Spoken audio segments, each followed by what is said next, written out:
화요일 아침 외신 브리핑의 김희욱입니다. 미국은 이제 이 첫날, 한 주의 첫날이라고 하는 월요일장을 이제 조금 전에 마감을 했는데요. 오늘 같은 경우에는 뭐 항상 그렇지만 미국의 월요일 날은 특별한 경제지표 발표도 없고요. 좀 한산한 하루 속에서 역시 이 거래량이 적은데 또 반등을 했습니다. 지금 한 3거래일 만에 반등하는 건가요? 한 4거래일 만에 반등을 했나요? 미국은 그런데요. 어차피 뭐 우리는 최근에 이제 계속 디커플링으로 선방을 해줬기 때문에 심지어 지난주 이제 미국의 목요일장, 우리는 금요일 새벽에 봤지만 다우지수 300포인트 빠진 날도 코스피 지수는 금요일 장중에 장중한테 플러스로 돌아서는 이런 기염을 토했었죠. 오늘 일단 미국 증시 상승에 대해서 얼마나 반등을 했는지 이런 이 양보다는 좀 질을 따져볼 필요가 있다고 생각을 합니다. 오늘 일단 이 미 증시 반등에 대해서 헤드라인에 등장하는 이 재료는 바로 벅셔 해서웨이, 워런 버핏이 이끄는 이 가치 투자의 대가 가문이죠. 여기에 이제 실적 호조가 나오고 있는데 일단 뭐 지난주 말에 실적을 발표해가지고 오늘 이제 미국 증시에 반영이 됐다는 거잖아요. 한번 보실까요? 2014년도 올해 2분기 순이익이 보니까 63억 9,500만 달러 나와가지고 전년 동기 대비해가지고 한 10.5%가 늘어났다네요. 물론 이제 미국 증시가 이제 최근에 잘 가다 보니까 당연히 이런 이 벅셔 해서웨이는 사실 그렇습니다. 뭐 자산주라고 해야 될지 아니면 어떤 이 투자 운용사의 성격이라고 해야 될지 아마 이제 국민연금을 상장시키면은 요런 비슷한 이 개념이 될 텐데요. 어쨌든 그런 차원에서 뭐 미증시 상승의 혜택을 그대로 받았다. 그 다음에 이제 이 주당 순이익을 보니까 이거는 A 주식, B 주식 이렇게 있거든요. A 주식 주당 순이익이 2,634달러 나와가지고 전문가 예상치를 여유 있게 이것도 상회를 했고요. 이것도 한 10% 정도 상회했나 봐요. 누가 봐도 실적 호조가 맞죠. 뭐 이거 한번 구경이나 하자는 차원에서 보겠는데요. 벅셔 해서웨이 앞에서 보신 A 주식 되게 길죠. 요거 한 주당 가격이 우리 돈으로 2억 19만 4,305달러. 한 주당 2억인 주식이 실적 호조는 하루 만에 2.6%가 상승을 했습니다. 그러니까 이제 이거는요, 벅셔 해서웨이는 단 한 번도 뭐 액분이나 뭐 유중, 무중 이런 거 안 했는데, 한 주당 19만 4,305달러잖아요. 우리 돈으로 2억이라고 말씀드렸는데, 그러니까 이제 벅셔 해서웨이 한 주를 사는 게 결국은, 펀드 한 2억 정도를 넣는 거나 마찬가지죠. 이제 이게 요 한 주가 계속 이제 여러 주식들이 이제 분산 투자가 되고 있다라고 봐야 되겠죠. 하여튼 뭐 어마어마합니다, 진짜. 한 주당 순이익도 앞에서 뭐 예상치를 상회했지만 그 주당 가치가 19만 달러에 육박한다는 게 대단하죠. 어쨌든 이제 여기에 따라서 미증시가 오늘 어떤 좀 훈풍을 받았다라고 하는데 S&P 500 지수 한번 보실까요? 일단 개장 자체는 그냥 오늘도 또 뜨뜻미지근하게 뭐 지지부진해서 기운이 없다가 보시다시피 미드라고 써 있잖아요. 저게 이제 미증시 12시 한 반경인데 그때 이후로 상승 탄력이 붙기 시작을 하죠. 제가 보는 화면을 보시면은요. 오늘 미증시 이제 상승 내지는 반등의 가장 큰 1등 공신은 역시 에너지 섹터였습니다. 이거는 이제 왜 말씀드리냐면은 뭐 중요하지 않은 이슈일 수도 있는데 최근에 우리 한국 증시가 미국 증시하고 디커플링을 보였다 보니까 미국이 다시 반등을 하면은 다시 말하면 최근에 우리 시장의 이제 이 상승세는 미국이 조정을 받다 보니까 상대적으로 코스피의 밸류에이션 매력이 돋보였을 수 있죠. 그래서 미국이 조정받는 기간에도 우리는 견조하게 버텨왔는데 미국이 오늘같이 반등을 한 날 우리는 그럼 빼야 되느냐? 굳이 그렇지는 않다라고 보는 것 중에 하나는 이제 개별 이슈 때문에 오늘 미증시 이제 플러스 반등이 나왔다는 건데 오늘 미국 증시 전체를 들어올린 시가총액도 대부분 다 큰 등치 큰 애들이 들어있는 에너지 업종의 반등은 이제 여기서 나온 건데요. 바로 화면 넘어갈까요? 이제 콜로라도의 폴리스라는 데하고 하이켄 루퍼라는 이런 원유 가스 제조사 이제 이 두 곳이 있는데 뭔가 이제 둘이 이제 싸움이 붙었었는데 정부 중재를 수용키로 했다라는 뉴스가 바로 낮 12시 한 20분 정도에 시장에 전해지면서 에너지 업종이 이제 반등을 시작했고 결국 미증시는 플러스로 끝났다. 뭐 콜로라도를 무시하는 게 아니고요. 네, 이렇게 보면은 좀 미증시 이제 이 장 중반에 그것도 이제 미드라고 써 있는 이 12시 한 반경에 급반등하면서 상승 마감한 게 또 별 이유는 아니었구나. 이렇게 또 생각이 들죠. 그 다음에 호랑이가 없는 굴에는 뭐 토끼가 왕이라고 오늘 주요 경제 지표가 없다 보니까 마이너급의 경제 지표들이 조금 주목을 받았던 하루였는데요. 제조업 지수, 비제조업 지수 발표하는 ISM 있잖아요. 여기서 뉴욕 제조업 지표를 발표했는데 보실까요? 그러니까 이제 우리가 흔히 알고 있는 엠파이어 스테이트 지수랑 비슷하다고 보시면 될 것 같아요. 뉴욕 지역의 제조업 경기를 나타내는 거죠, 뭐. 결과가 전월 60.5에 비해서 급등한 68.1로 나와가지고, 지금 보시다시피 연초에 부진했다가 그야말로 이제 V자 반등이 이제 나오고 있고요. 요 68.1이라는 이제 수치는 지난해 12월 이후에 최고치를 기록 중이다.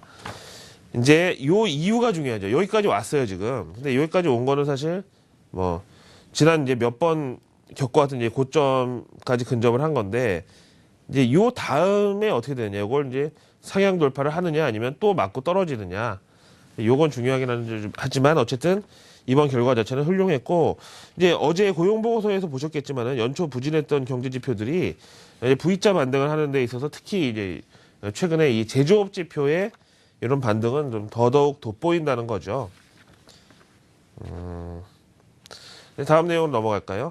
이제 오늘 뭐 마이너 경제 지표들이 아주 오늘 향연을 벌였는데 연준의 대출 심사역 서베이라는 게 있습니다. 한때 뭐 이 미국발 돈맥 경화라는 이제 이 표현이 유행이 됐던 적이 있죠. 이런 이제 신용 경색이 오다 보니까 자금이 돌지 않는 이런 거였고요. 이제 연준이 일찌감치 양적 완화로 돈을 풀었는데 이제 문제는 이 돈이 어디 가서 이제 금고에서 잠자고 있었던 현상을 얘기했던 건데 그때 몇 번 보다가 지금 한 5년 만에 보는 것 같아요. 반갑네요. 연준의 7월 대출 심사역 서베이 결과 보실까요?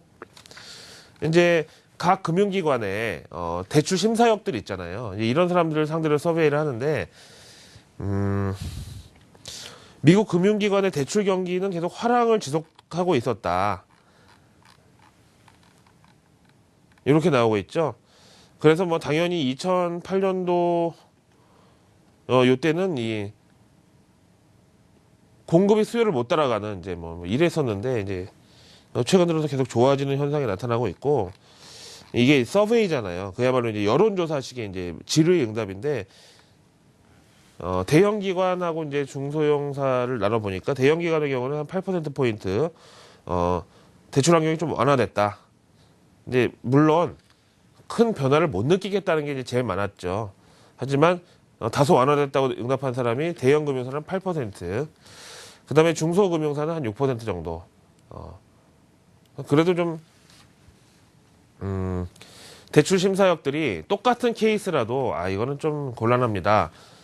이거는 우리가 이제 대출 내줘도 좋겠습니다. 이제 이런 이 결정하는 데 있어서 이제 어떤 이 환경의 이런 물론 이제 이 매니지먼트의 이런 뭐 좀 레짐도 있을 것이고 아니면 당국의 어떤 이런 스탠다드도 있을 것이고 우리나라 같은 거는 최근에 이제 뭐 LTV, 론 투 밸류, 그다음에 DTI, 데트 투 인컴 뭐 이런 걸 좀 풀어주고 있는데 이런 거를 이제 필드에서 대출 담당자들이 느끼는 이런 게 이제 조금씩 완화되고 있다라고 느꼈대요.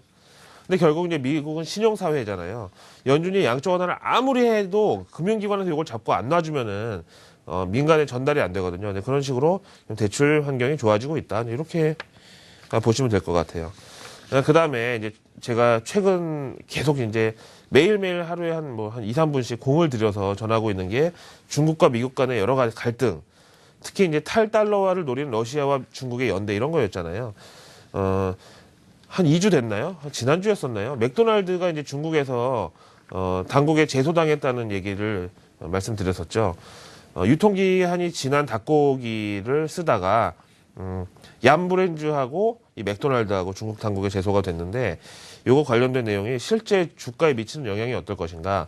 미국의 실물 경제에 있어서 중국의 저런 이 약간 딴지 걸기, 러시아와의 어떤 팀업 이런 게 미국 경제에 어떤 리스크가 될 수 있을 것인가. 만약에 실제로 그 영향이 크다면은 미국은 출구 전략의 강도를 좀 더 키우면서 달러 가치의 이 재고를 노릴 가능성이 더 커진다고 봐야 되겠죠. 이제 우리나라도 그렇지만은 어떤 뭐 이슈가 있어서 사람들이 좀 궁금해할 만할 때 기업이 자율 공시를 통해서 이런 걸 이제 얘기를 하잖아요. 그날 이제 이 중국 당국에서 맥도날드하고 얀브레인즈 제소한다고 했던 날 맥도날드 주가 한 2% 정도 빠졌었고요. 얀브레인즈는 더 빠졌었고 사람들이 야 이거 중국 사업이 좀 잘못되는 거 아닌가 하고 궁금해할 때쯤 맥도날드에서 이제 공시를 했는데 SEC 아시죠? 미국의 증권거래위원회 보실까요? 이제 뭐 쭉 내려가면은요. 올해 이제 실적 전망에 대해서 얘기를 하는데 일단 보시다시피 APMEA는 이제 그 아시아 퍼시픽 더하기 중동 뭐 아프리카 이쪽 지역까지 다 얘기를 하는 거거든요. 여기 이제 실적에 있어서 다른 건 몰라도 요 APMEA 요 지역에 있어서 이 중국의 이런 스캔들 이것 때문에 조금 리스크가 감지가 됐다. 실적에 있어서 약간 좀 디스카운트 요인이 될 것 같다. 이렇게 공식적으로 밝혀서 오늘 맥도날드가 시장에서 관심을 받았고요. 과연 이제 미국에도 중국 관련주들이 있는데 이런 맥도날드의 제소, 그 다음에 이제 어저께 말씀드린 러시아 부호들이 비자나 마스터카드를 이제 잘라버리고 그 중국의 유니온페이로 이제 신용카드를 갈아타려고 한다. 이미 그러고 있다. 이제 이거에 대해서 월가에서 이제 본격적으로 중국 리스크에 대비하고 있다는 이제 이런 건데 이런 이제 중미 갈등이 시진핑이 얘기했던 대로 중미 갈등은 글로벌 재앙. 뭐 이것도 어쨌든 얘기가 맞는 게 되겠는데 이런 이제 이 전면전까지는 아니더라도 이제 본격적인 배틀이 올해 말에 연준의 출구 전략 시점하고 좀 비슷하게 맞아 떨어진다면 우리한테는 리스크죠. 그래서 뭐 늘 말씀드리지만 한국의 정책 기대감, 뭐 초이노믹스, 그다음에 배당 증액 기대감 다 좋지만 결국 이런 이 개별적인 이 근시안적인 이슈들이 연준 출구 전략이라고 하는 이런 유동성, 이 흡수, 이 대형 테마를 이겨낼 수 있을 것인가? 요거는 좀 이 퀘스천 마크가 붙는다고 봐야 되겠죠. 그다음에 똑같은 얘기를 뭐 결국 이제 반복해서 드리는 격이 됐는데 하이힐드 이 채권 있잖아요. 우리나라에서도 이제 고위험 고수익 회사채를 얘기하는데 보통 이제 주식시장에서도요. 뭐 이런 표현 죄송합니다만은 이제 이 잡주 내지는 동전주 뭐 한 주에만 한 10원 10원 하는 건 죄송합니다. 한 1, 200원 하는 거 있잖아요. 그래서 뭐 껌값 주식 이렇게도 표현하죠. 껌 사느니 주식 산다고. 이제 이런 거에 한번 매기가 확 붙는 그 시점이 결국 대세 상승장의 끝물이다. 이렇게 얘기하는 사람이 있는데 미국에서 이제 이 문제를 이제 지속적으로 제기하고 있습니다.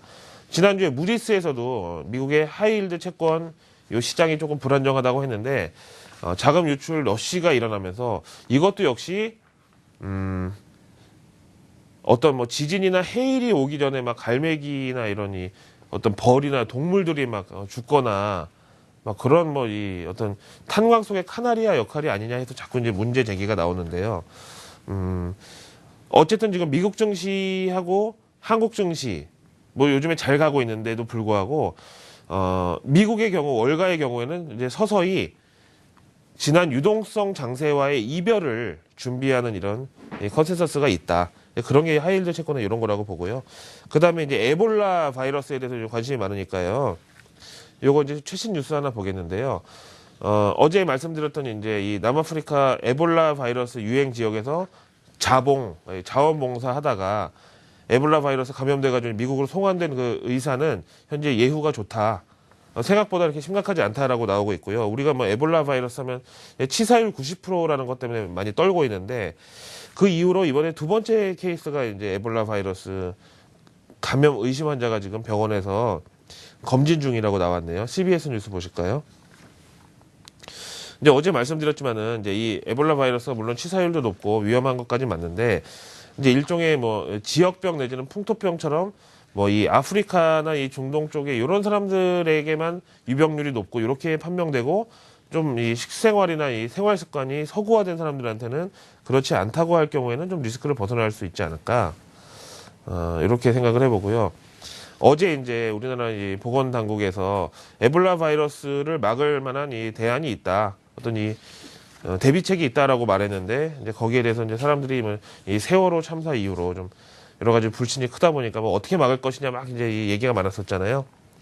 어쨌든 미국에서 이제 반응은 현재 이런 상황이고요. 아직까지 뭐 어떤 방향성 뭐 확진이 된다 아니면 뭐 다시 잡힌다 뭐 이런 걸 얘기하기는 이르지만 우리가 알고 있는 것보다는 그렇게 또 심각하진 않은 것으로 나오고 있고요. 오늘 이제 외신 브리핑 화요일 순서는 MSCI 한국지수 이번 주 첫 거래일 마감 지수 보면서 정리할까 합니다. 또 이런 적은 처음이에요. 저도 이제 처음에 이 수치가 잘못 나온 줄 알고 이제 여러 군데를 이제 찾아봤는데 진짜 변함이 없더라고요. 0.00%. 그렇다고 해서 이제 장중에도 안 움직였느냐 이제 그건 아니고요. 지금 제 화면 잠깐 보실까요? 이제 약간 떨어졌다가 올라갔다가 이제 하면서 결국은 이제 본전치기로 마감을 했다는 거예요. 이게 오늘 장중 그래프거든요. 어쨌든 외국인들의 이제 투심은 최근 들어서 한국 주식에 대한 비중을 많이 채워놨고 이제 어느 정도 배가 부르다. 그렇다고 이제 더 못 먹는다는 건 아니고요. 어느 정도 배가 부른 감을 느끼고 있다. 대신에 이제 14일이죠. 우리 이제 광복절 연휴 들어가기 바로 전날 금통위에서 금리 인하 기대감을 어느 정도 선반영한 것까지는 맞다. 이렇게 말씀드리는 게 타당할 것 같습니다. 화요일 아침 외신 브리핑의 김희욱이었습니다.